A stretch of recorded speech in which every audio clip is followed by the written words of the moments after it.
অভিনয় করতে হবে না, তোমার মুখোশ খুলে গেছে। You are under arrest.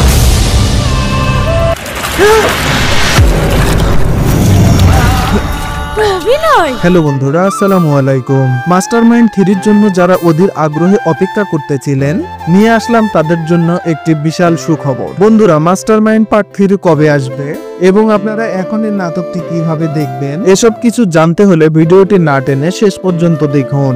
বন্ধুরা, মাস্টারমাইন্ড পার্ট 2 পল্লিগ্রাম টিভিতে আপলোড হওয়ার সাথে সাথে ব্যাপক সাড়া ফেলেছিল এবং আপনারা সকলে অনেক পছন্দ করেছিলেন নাটক। এজন্যই মূলত পার্ট 3 শুটিং এর কাজ কিছুদিন পরেই শুরু হয়ে যায়। তাহলে কবে আসবে নাটকটির পার্ট 3 তা জানিয়ে শেষ করব ভিডিওটি। তবে তার আগে আপনারা যারা পল্লিগ্রাম টিভির নাটকগুলো নিয়মিত দেখেন অথচ আমাদের এই চ্যানেলটি এখনো সাবস্ক্রাইব করেননি, তারা অবশ্যই ভিডিওটিতে একটি লাইক দিয়ে চ্যানেলটি সাবস্ক্রাইব করে দিবেন। বন্ধুরা, মাস্টারমাইন্ড পার্ট 3 শুটিং এর কাজ মোটামুটি শেষ। সবকিছু ঠিক থাকলে নাটকটি আপনারা সামনের সপ্তাহের শুরুর দিকে পেয়ে যাবেন। নাটকটি পল্লিগ্রাম টিভির অফিসিয়াল ইউটিউব চ্যানেলে আপলোড করা হবে। নাটকটির পার্ট 2 কে কে দেখেছেন তা অবশ্যই কমেন্টে জানিয়ে যাবেন।